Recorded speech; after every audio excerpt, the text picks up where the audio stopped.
Now, as I say, a repeat of yesterday's escape is extremely unlikely today because the route is about as basic as it gets. 162.5 kilometres from Carcassonne to Montpellier, with a couple of negligible climbs in the first 60 and 2 sprints, the intermediate after 113 kilometres and the one on the finish line. Which doesn't mean to say that it'll be an easy stage because the forecast is for strong crosswinds. Nonetheless, it should be a sprint finish, and it's one that's already stored in the Cavendish computer memory from 2011. If he can reproduce that today to take his 4th win of this year's Tour and Dimension Data's 5th, it'll be Roger Hammond banging the dashboard in the team car. I've seen a Movistar rider go out there with a flat tyre. I think it was Nelson Oliveira, and he's a pretty strong workhorse. Now we've got to keep an eye where the Movistar boys are located here, because they're not near the front just at the moment, as they're now starting to really ride. And look at the cheeky Peter Sagan. He's tempting everybody to come out and play. Yeah, but still 12k to go and being chased by the yellow jersey. This is an amazing situation. Well, Froome sees a little bit of danger there and says, right, I know Peter Sagan, I know how strong he is, I'm going for this. And he's been his teammate Geraint Thomas there caught out a little bit. He was, I think, a bit surprised to see the acceleration coming from the yellow jersey. Chris Froome is beginning to ride a Tour de France like the great Eddie Merckx. He's looking still to attack when the conditions maybe don't quite suit him, and he usually waits for the time trial or the mountain. He did it downhill into Luchon. He's now doing it on the flat roads to Montpellier. There is Thibaut Pinot, the polka dot jersey again. Now, Geraint Thomas has said, right, I've seen this. This is an opportunity. Look at the speed these riders are knocking out right now. Phil, we're looking 66 kilometres an hour. That's 42 miles an hour. BMC are the team that have been caught out a little bit. I don't think anybody would have expected Le Maillot Jaune, the yellow jersey, to go out like that. Katusha now on the offensive, trying to pull themselves back. Ethics Quickstep, you can see there in the black and blue jerseys, they're trying to nurse their man up there. And also you've got Dimension Data looking after their man, Mark Cavendish, who's floating around in there, hoping that it all comes back together. Well, this brings back the conversation I had with a former yellow jersey in the Tour de France an hour before we came on air, Rolf Sorensen. He said today Quintana will lose the Tour de France, and I thought he must be going mad. But at the moment, Quintana's caught in that group, and every second counts. He really is locked in at the moment, while it's Peter Sagan and the yellow jersey who try to drive it away. I was just looking around that group there to see if there were any other riders from Movistar, but it looked to me as if all of a sudden Nairo Quintana was a little bit isolated, but none of the other contenders, Phil, could, I think, have expected that. There's Quintana there. He's looking around saying, hey, this is not good for me. There are no Movistar riders there except Valverde further up the line. Yeah, but he's fairly lucky that there's a number of riders trying to get themselves organised. But as you can see, they're only using half of the road, and that doesn't leave a lot of space left for everybody else to get any shelter or any respite from the wind. Quintana has conceded 9 seconds at the moment, as now Chris Froome saying, look, he's prepared to work here with Peter Sagan. The face on Geraint Thomas, he's just hanging on to Chris Froome at the moment as they continue to drive as best they can. And it is Maciej Bodnar, who is the Tinkoff rider, helping. Well, Race Radio is saying 8 seconds advantage. The computer saying 12 seconds advantage. This is pretty much unheard of to see a guy like Chris Froome go out on the attack on a stage like this. But it just goes to show, as we've said, Phil, since the start of this Tour de France, any day is a good opportunity. Now you can start to see they're beginning to get themselves organised, and the teams of the sprinters must start to think, wait, hey, we're getting this wrong right now. We're allowing a man who is a king of the mountains to get into a breakaway. There's Quintana. I just keep looking around. Where's his teammates? Where are the men to look after him? They are, and I'll go back to Rolf Sorensen, who said his team will not be able to help him on a stage like this. And Quintana now is going to have to do it for himself. He's on the right of the picture there as he rides on the shoulders of the leader of the Lotto Jumbo team. And that rider is Bauke Mollema. Sorry. Is Wilco Kelderman, yeah. Number 91, just in the middle there with the yellow helmet, red jersey. That is Richie Porte. And his teammate is up there alongside him as well, TJ Van Garderen. But the gap, Phil, Race Radio is now saying it's stretched out to 16 seconds. This is amazing.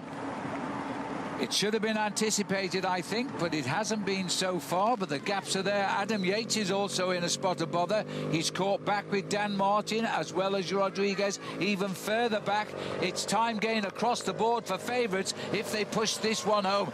Geraint Thomas is the only Sky rider able to go. And look at Peter Sagan, because he knows if he races away with these four, he wins the stage. Yeah, but he will collaborate because this is a beautiful opportunity for him. Terrific riding. The wind is coming from the left-hand side. That's why you can see that diagonal line now. All of a sudden, you've got Giant Alpecin trying to wind it up. MTN Quebec as well. I don't think anybody expected this, but look at the speeds as we start to look at 7.5 kilometres to go to the finish. We are seeing speeds again, Phil, notching up there to 70 kilometres an hour.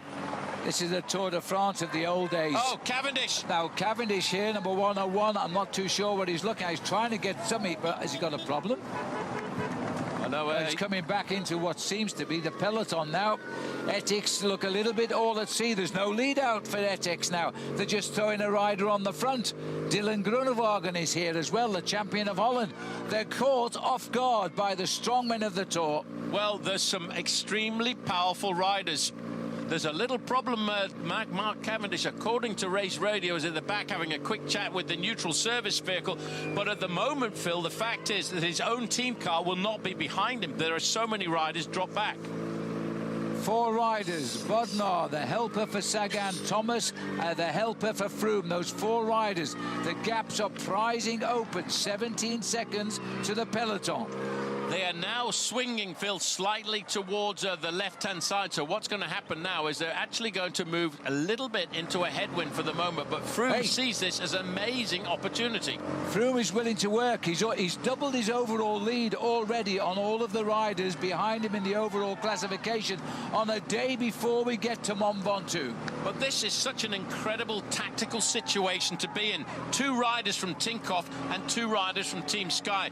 Geraint Thomas will give his all here. He doesn't care about himself. He'll ride his heart out for Chris Froome. On the other hand, the teammate up there alongside Peter Sagan will also be riding himself into real difficulty because Maciej Bodnar is a real good individual time trialist who has no hopes in the overall standing.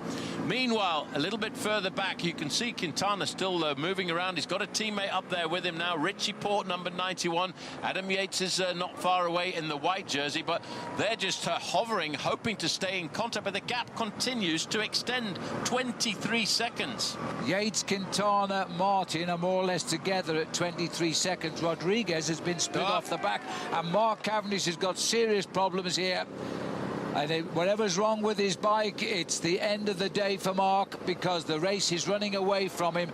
That's a rather sad sight for Mark Cavendish. He's been brilliantly positioned all day. But now it's the green jersey of Peter Sagan, his teammate and national champion of Poland in the time trial, Bodnar, and then Geraint Thomas and Chris Froome, and they're trying to ride the peloton of the Tour de France off their back wheel.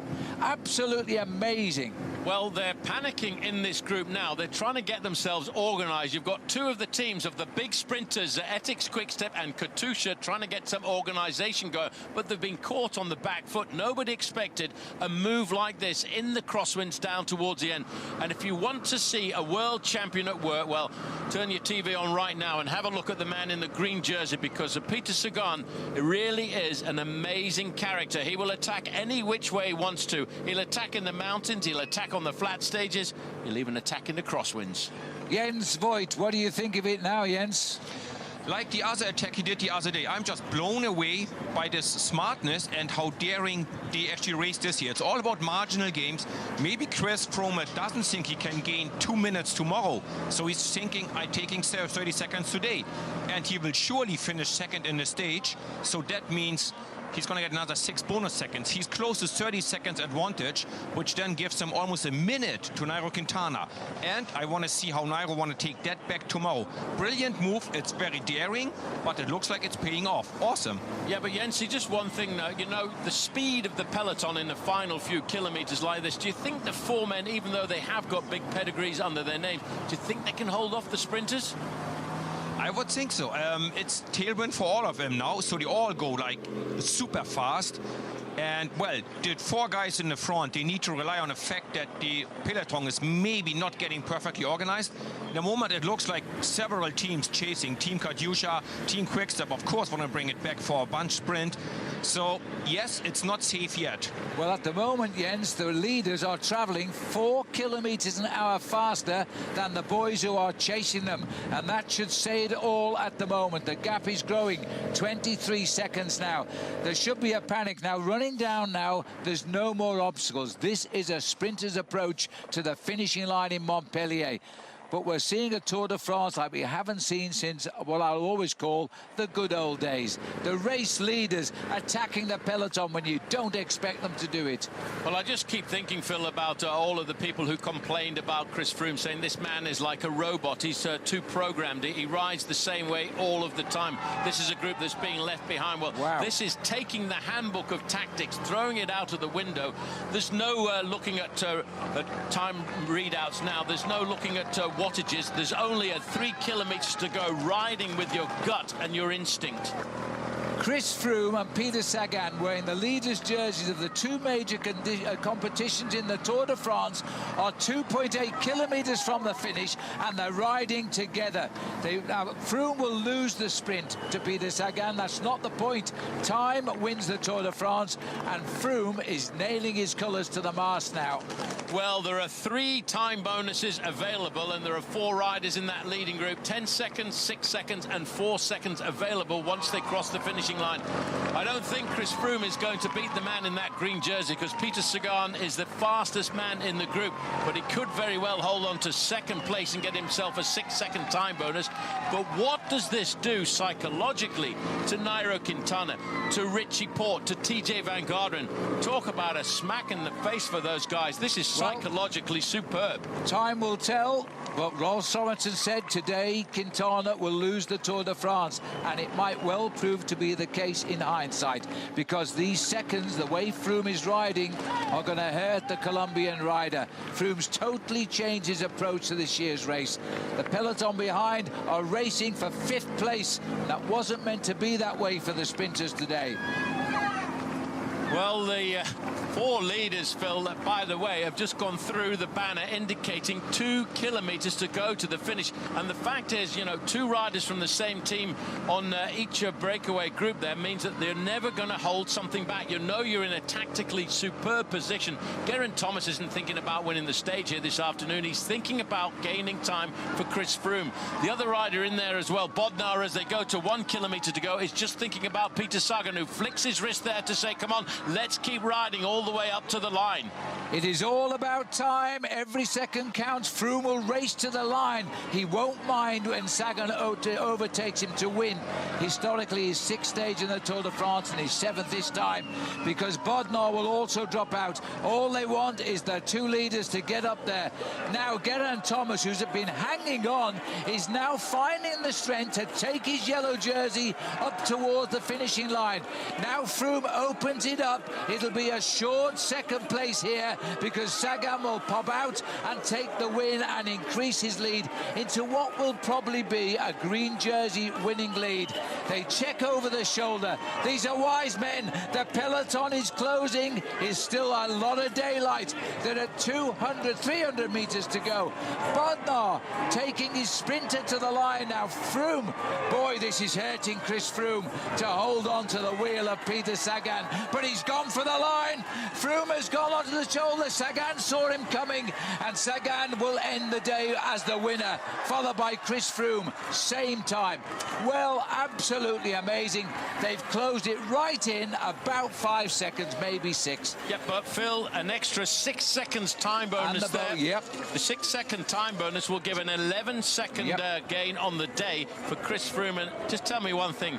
Did you ever think that could be an outcome today? I tell you what, Chris Froome today became a giant of the world of cycling. Not just using what he's good at, he's tried every which way, and so far it's worked.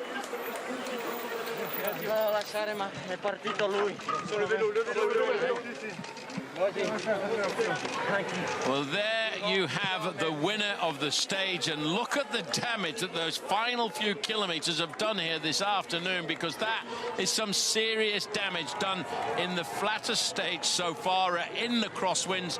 You really do have to learn that technique of riding in crosswinds on a day like this.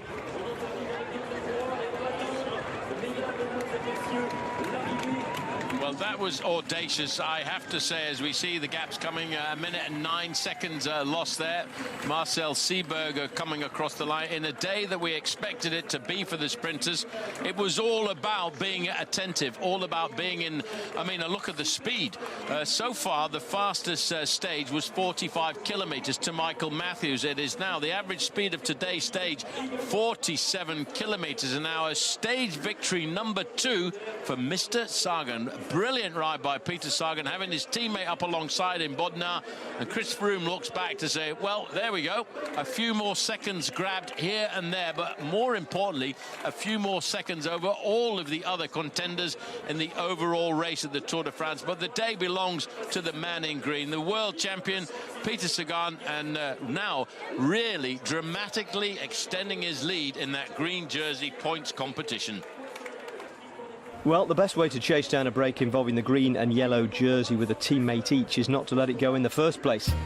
And there is an extremely rare sprint stage result. Points leader from overall leader. Sagan from Froome, with Mathieu Bodnar 4th and Christophe leading the bunch at 6 seconds. Adam Yates, Nairo Quintana, Dan Martin and the other big names were in that 6-second group, although they actually conceded 12 seconds to Froome thanks to his bonus for second place. Mark Cavendish was not in that group. His mechanical problem on the run-in meant that he finished 140th at 3 minutes 50. We went to the front, like Bernie went straight to the front and was moving up with Red Belt. And like he is in crosswinds, it's just a bit choppy and bing! I hit my rear mech in someone's wheel. I don't know if it was my fault or if it was their fault. Like, it's irrelevant really.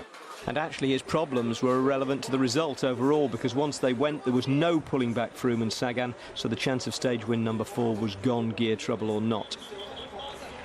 Well, he won the green jersey without a stage win last year. Peter Sagan's second stage win this year might just have clinched his 5th points title in a row. Oleg Tinkov's run as Lucis Cannon in cycling is about to come to an end. This time next year he'll have no reflected glory to bathe in, and he'll be doing this pantomime in front of his bedroom mirror.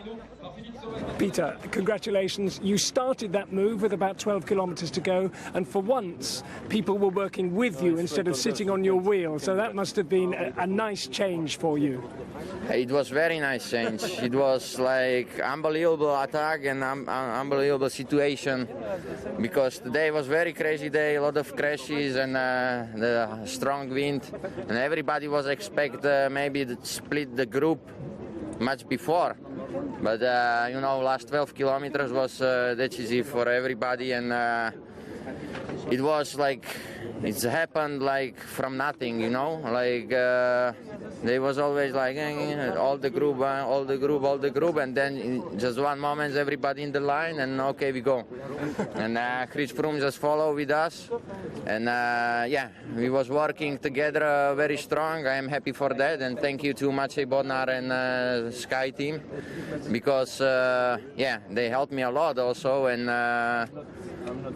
you know, in situation like that, Chris Froome was pulling for GC for the seconds, and we was pulling, working for the stage victory, and then everybody have own interest, and that was very nice, very good. Now, here's what today's stage has done to the top 10, and it's opened up the gaps for a start. Adam Yates is still second, but now 28 seconds down. Dan Martin at 31 seconds, and Nairo Quintana 35. Bauke Mollema is up to 5th as Joaquin Rodriguez drops out of the top 10 altogether, as does Louis Meintjes, with TJ Van Garderen and Roman Kreuziger moving into it.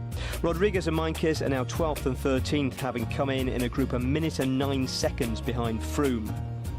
So once again, the man who can only ride to his spreadsheets and his power meter takes time with a little bit of improvisation.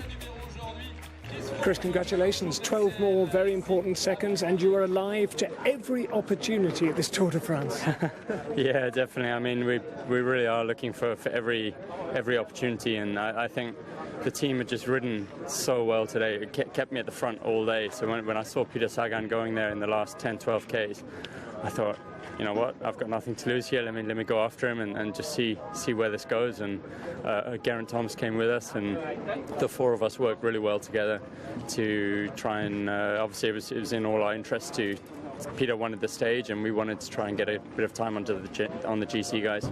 And when you got up this morning and heard the wind was blowing, I guess that opened up a range of possibilities for you. You had this in mind. One thing to say it was planned, but another thing to say you were ready for it. Yeah, certainly. I mean, this morning everyone was was nervous coming into today's stage, knowing that the wind was going to be a factor. But it seemed like all the teams were ready, all the teams were right up there. But I think just at the end, that's where the legs were a little bit sore. Everyone had been riding in the wind all day, and it played into our favour, obviously, to have ridden in that position right at the front. And I guess again, it's another chance we took, and it paid off. You go into the Mont Ventoux stage with a 35-second lead over Quintana, but you've spoken to Christian Prudhomme about changes to tomorrow's stage. What has he told you? Yeah, it sounds like the stage is going to be shortened because literally there are, I think, 120 km/h winds up there, and it's not even possible to ride a bike up there. You're just going to get blown off. So I think they're going to shorten the stage. The finish will most likely be at Chalet Renard tomorrow, which is more or less halfway up. Let's see. I mean, it's a shame for the race. Everyone wanted to see a big battle on Ventoux, but at the same time, I think they've made the right decision in the interest of the safety of the riders. And just to temper your disappointment at that news, this is what 120 km/h winds on Mont Ventoux look like. This is a sportive event from 2013. The route change was confirmed by the Tour director. As you saw today, there is a lot of wind. It will be still much windy tomorrow, according to the weather forecast. So the finish line will be on the Chalet Renard, 6 kilometers away from the summit of the Mont Ventoux. It's at the end of the wood. After it's only rocks, and it will be very, very windy. So it's impossible for safety to go further away, for the riders, for the fans, and even for all our technical things at the finish line. Impossible to do something apart from something with a chalk on the road, and it won't be the case. So the finish will be at the Chalet Renard. That's very important for us to have a battle between the best riders of the world tomorrow. It will be on 10 kilometers with an average of 8-9%. So anyway, it will be very tough, and I'm sure there will be a big battle.